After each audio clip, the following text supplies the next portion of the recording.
Interactive mixed reality rendering on holographic pyramid. In the museum, we use display equipment such as holographic pyramids to display 3D models of precious cultural relics that cannot be directly displayed.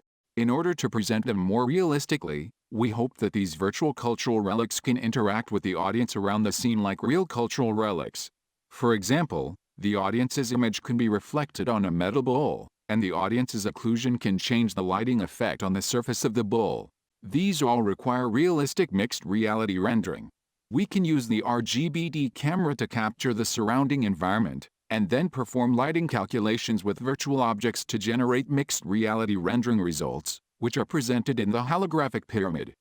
In this paper, we propose an interactive mixed reality rendering method for rendering virtual objects on the holographic pyramid based on IBL and ray tracing. Our method can render glossy and specular reflection effects on the metal material virtual objects based on the real environment around the holographic pyramid. We compare the rendering quality between our method and IBL in the Real Scenes book with 3 different virtual objects. Here we show the virtual tripod rendered in the holographic pyramid.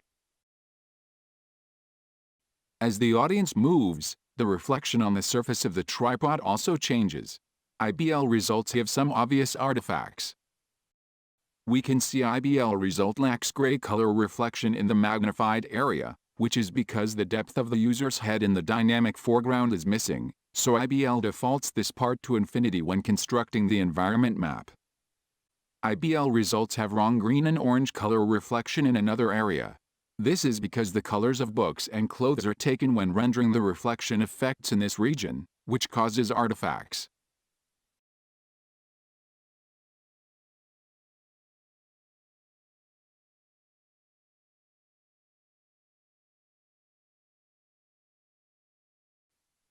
Here, IBL results show the over-reflection of orange color in the magnified area, and another area has the same problem.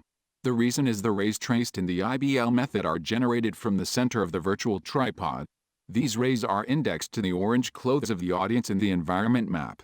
Actually, the reflected rays are emitted from the surface of the tripod and do not intersect with the audience's clothes.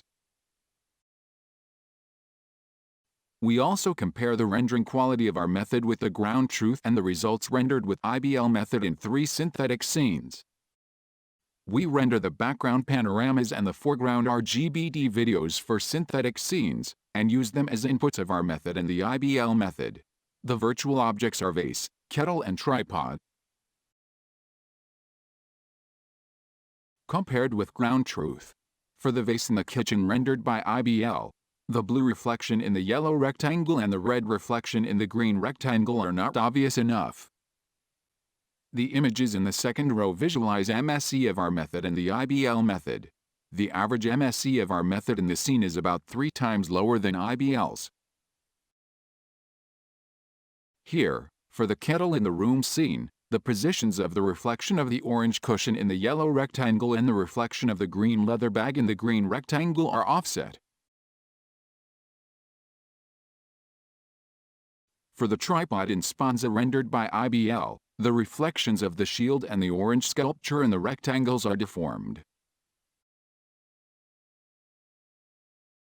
While our method doesn't have these artifacts, because our efficient ray tracing method for dynamic foreground reflections can generate the physically correct reflection results in real time, the MSE of our method is smaller than that of IBL.